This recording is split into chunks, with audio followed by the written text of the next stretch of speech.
lo importante de los ciudadanos es que se elija o se designe al defensor del pueblo, porque ya sobrepasó su mandato, y en segundo lugar, que aquel que es designado reúna los requisitos que dice la ley, es decir, que sea gente honesta, transparente y que pueda llevar a cabo la defensa de los derechos humanos de los peruanos en nuestro país. Así.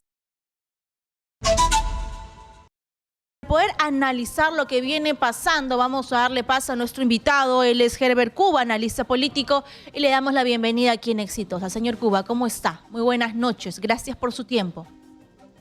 Muy buenas noches y un saludo a través suyo a todo el Perú. Señor Cuba, ¿cuál es su lectura de esta decisión que toma esta comisión para elegir al defensor del pueblo, a pesar de que ya existía una orden de que se suspenda por un tiempo? Mire, yo creo que es una solución salomónica, porque en realidad no tiene potestad alguna el Poder Judicial de poder intervenir en los procesos que son netos, son exclusivos y excluyentes del Congreso de la República. Ya es una norma constitucional, inclusive hay una norma del Congreso que ha establecido esa potestad que tiene el Congreso de la República.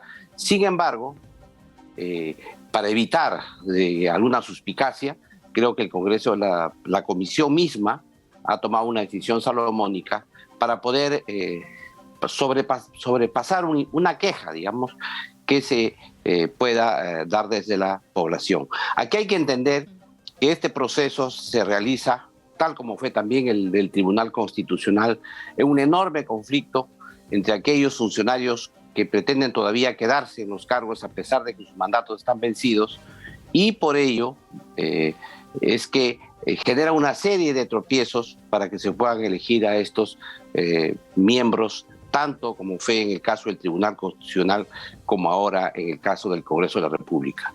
Y hay que tomar en cuenta que el Congreso de la República tiene potestades. Una de ellas es la fiscalización del Ejecutivo, de las funciones del Estado. También tiene la función de representación, la función legislativa, la función constituyente, porque puede modificar o cambiar la Constitución, y también la función de elegir o designar a los altos cargos de la función pública. Y este es el caso de los miembros del Tribunal Constitucional. Creo que la medida salomónica no resuelve el impasse. Exitosa. Porque es evidente que las quejas para poder mantenerse en los cargos, la controversia va a continuar, pero sin embargo creo que por lo menos en la forma la medida va a resolver salomónicamente. Así es, sin embargo, los indignados son el sindicato de la Defensoría del Pueblo, ¿no? Que ellos no han estado de acuerdo con este proceso porque consideran que no ha sido transparente. Sabemos cuáles eran las fechas del 1 al 15, la presentación de los candidatos, el 20 de junio había otro proceso, el 28 ya se iba a elegir, sin embargo, supongo que ahora las fechas van a cambiar. ¿Cuál es la lectura? Porque realmente varias personas expertas en el tema, incluso ayer conversamos con Walter Albán, que ha sido defensor del pueblo, no están viendo con buenos ojos esos acuerdos o esta forma de elegir al sucesor de Walter Gutiérrez? Mire, el problema está que la queja fundamental versa en el hecho que, según el reglamento de la ley para elegir al defensor del pueblo, tiene que tener entre 5 y 9 miembros.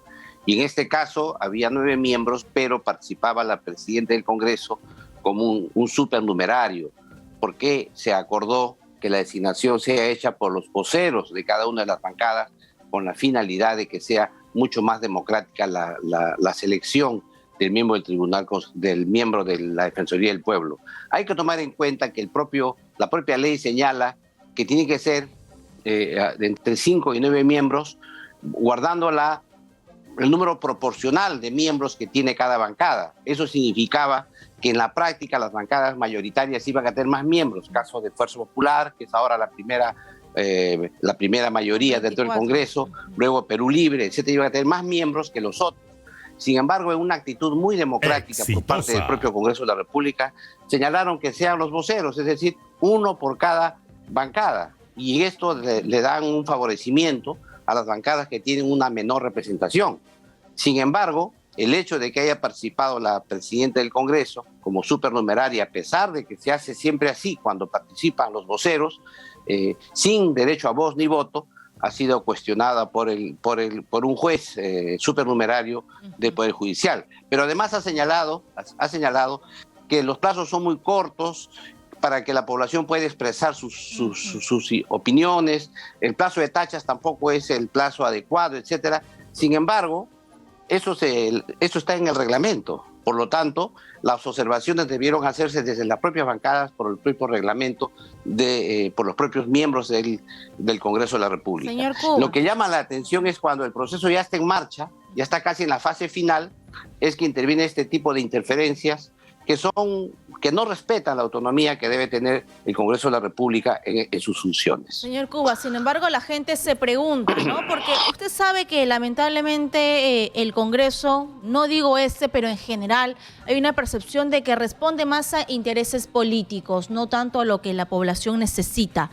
Entonces, si pasa una elección como esta, el Defensor del Pueblo, y la gente tiene la percepción, o al menos el sindicato de la Defensoría, que no está siendo transparente, que podría elegirse a dedo el sucesor de Walter Gutiérrez, entonces, ¿cuál es el organismo que puede fiscalizar esto?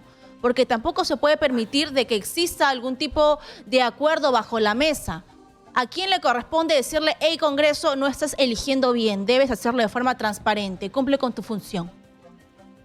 Mire, la instancia que fiscaliza si las funciones del Congreso respetan o no la Constitución del Estado es el Tribunal Constitucional. Ese es el mecanismo natural que existe para la fiscalización de la acción del Congreso.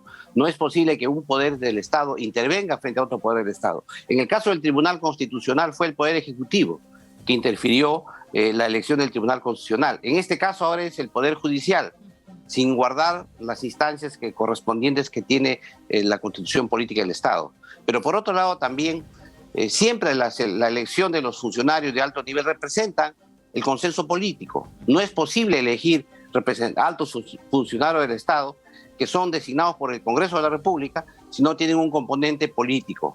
Lo que ha hecho más bien el Congreso es tratar de que los funcionarios reúnan los requisitos, que tengan idoneidad, lo que dice la ley, y a través de una presentación de estos candidatos que son sostenidos efectivamente cada uno por sus propias bancadas políticas.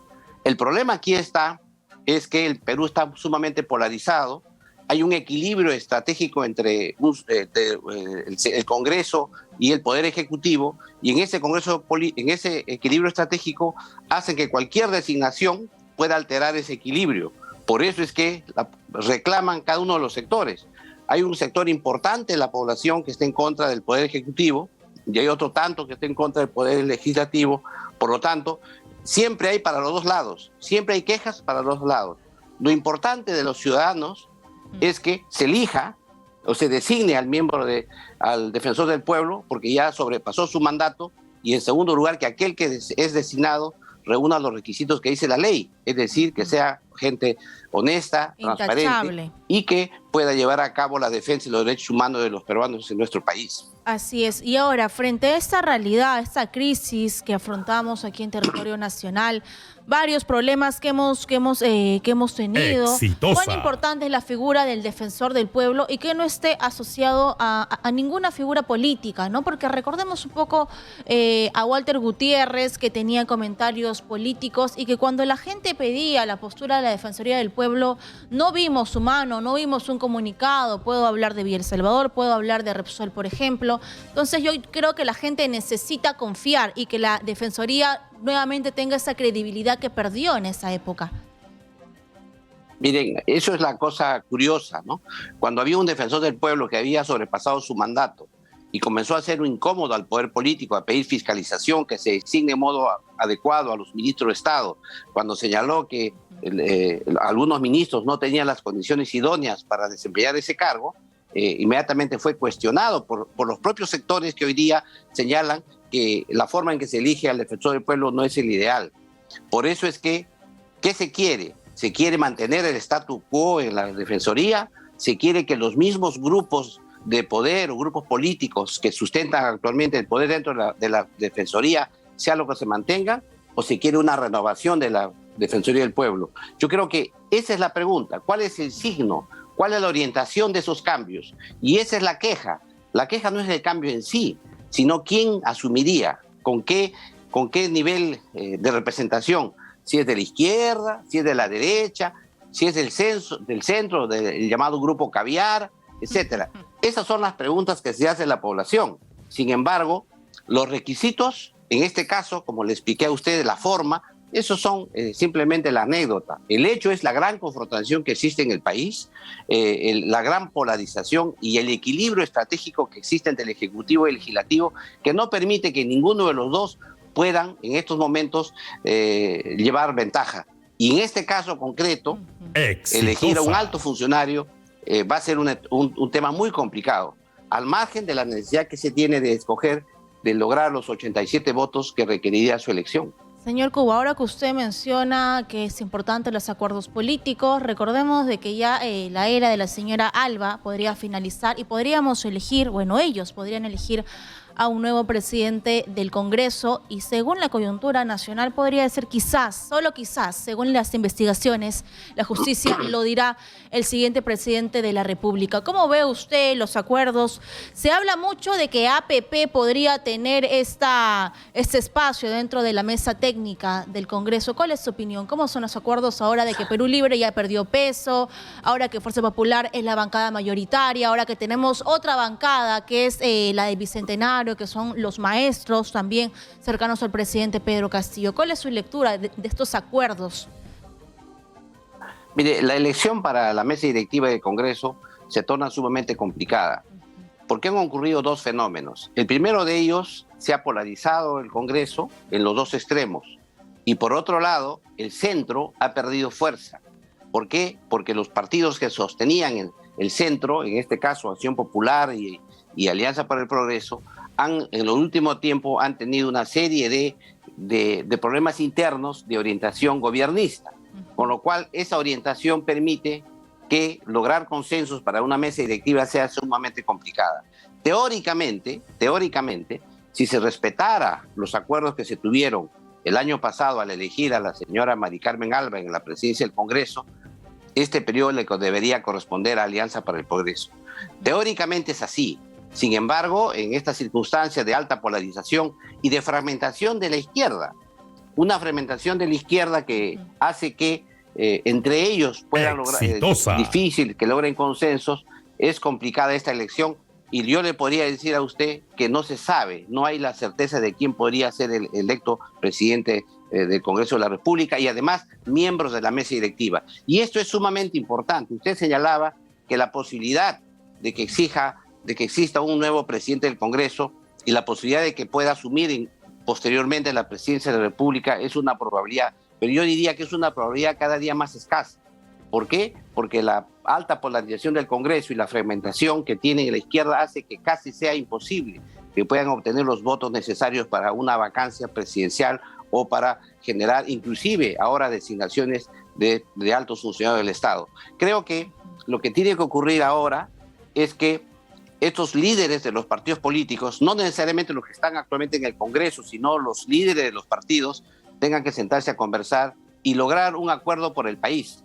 Porque de otra manera, esta permanente confrontación va a llevar a que haya un desgaste y finalmente sea una olla de presión que en cualquier momento la población pueda estallar y llevar al país al caos y a la ingobernabilidad, que es lo que todos los peruanos no deseamos. Bien, muchas gracias. Herbert Cuba, analista político, gracias por su opinión y por su lectura de la realidad nacional y la coyuntura política. Muy buenas noches.